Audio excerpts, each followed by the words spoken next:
The crimson sun hung low in the sky, casting long shadows across the desolate plains of Zorathia. The air was thick with the scent of ash and ozone, remnants of a war that had raged for decades. For the Zorathians, it was not just a battle for survival. It was a fight to preserve the essence of their civilization. But today, the fighting would end. Today, they would surrender. Captain Drake stood at the edge of the battlefield, his boots sinking slightly into the soft, ashen ground.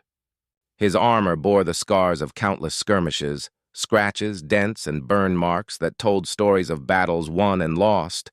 Behind him, rows of human soldiers stood in disciplined silence, their weapons trained on the approaching delegation of Zorathians. Drake's gaze shifted to the figure leading the aliens. Lieutenant Mara, the Zorathian envoy, moved with an elegance that seemed almost alien in its grace. Her iridescent skin shimmered faintly under the dim light, and her elongated limbs carried an air of fragility despite the strength they concealed. She stopped a few paces away from Drake, her large, almond-shaped eyes locking onto his with an intensity that made him feel both scrutinized and understood. "Humans," she began, her voice melodic yet firm, carrying a strange accent that resonated, like a song. "We come unarmed, as promised." Drake nodded curtly, his hand resting instinctively on the hilt of his plasma pistol. He didn't trust them, not fully. After years of conflict, it was hard to believe that these beings, who had once been so determined to annihilate humanity, were now willing to lay down their arms. And yet, here they were. "We've agreed to your terms," Drake said, his tone measured. "But I need to hear it from you. Why now? Why surrender after all this time?" Mara hesitated, her luminous eyes flickering with something akin to sorrow. "Because we have seen the truth," she replied softly. "And because we cannot continue to deny what the Nexus has shown us." The Nexus. Drake frowned.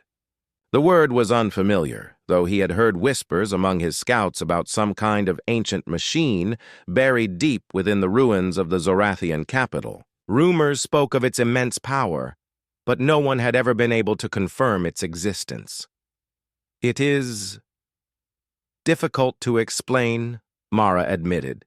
She gestured toward the horizon, where the skeletal remains of towering spires jutted out against the red sky. "Come with me, Captain. Let me show you." The journey to the Nexus was tense but uneventful. Drake brought a small contingent of soldiers with him, their weapons ready but unused. As they approached the heart of the ruined city, the air grew heavier, charged with an energy that prickled against their skin. The ground beneath them hummed faintly, as if alive. At last, they reached it. The Nexus. It was unlike anything Drake had ever seen. A massive structure, shaped like a spiral staircase that twisted endlessly upward, it pulsed with a soft, golden light. Strange symbols adorned its surface, glowing faintly as though alive. The air around it shimmered with heat-like waves, distorting reality itself.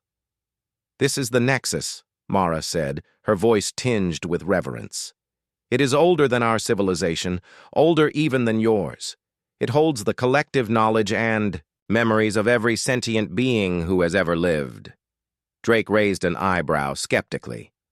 "That sounds like science fiction." "It is fact," Mara countered. "When activated, the Nexus allows those who enter it to experience the thoughts, emotions, and memories of others. It shows us the interconnectedness of all life and the futility of our hatred." Drake glanced at his men, then back at Mara. "So, you've used this thing?" "Yes," she said simply. "And it changed everything. When we first encountered humans, we saw only invaders, creatures bent on destroying our way of life. But through the Nexus, we saw the truth. We saw your struggles, your fears, your hopes. We realized that we are not so different." Drake felt a lump rise in his throat. He wanted to dismiss her words as propaganda. But there was a sincerity in her voice that struck a chord deep within him. He thought of Earth, ravaged by overpopulation and resource depletion. He thought of the desperation that had driven humanity to seek new worlds, only to find themselves at odds with the Zorathians. "What happens now?" he asked finally. Mara extended a delicate hand toward the Nexus. "Now, we share. If you are willing, the Nexus can show you what it showed us. It can bridge the gap between our species and forge a new path forward, one built on understanding rather than destruction." Drake hesitated. Trusting the Zorathians was risky, but refusing. This opportunity might mean squandering the chance for lasting peace. Slowly, he stepped forward, signaling to his men to lower their weapons. "All right," he said. "Let's see what this thing can do." Inside the Nexus, time seemed to lose all meaning. Drake found himself immersed in a kaleidoscope of sensations, images, sounds, emotions flooding his mind in rapid succession. He saw the Zorathians' history, their culture, their pain. He felt their fear when the first human ships appeared in their skies, their confusion at humanity's aggression, and their eventual despair as war consumed their world. But more than that, he saw glimpses of hope. He saw moments of kindness, acts of courage, and the shared desire for survival that bound both species together. By the time he emerged from the Nexus, tears streamed down his face, and his perspective had shifted irrevocably. When he rejoined his men outside, he found them equally shaken. Each soldier who had entered the Nexus carried the same look of awe and understanding. They were no longer enemies. They were allies, united by the realization that their futures were intertwined. As the sun dipped below the horizon, painting the sky in hues of orange and violet, Drake turned to Mara. "You were right," he said quietly. "We're not so different after all." She smiled, a gesture that seemed almost human. "Then let us begin anew, together."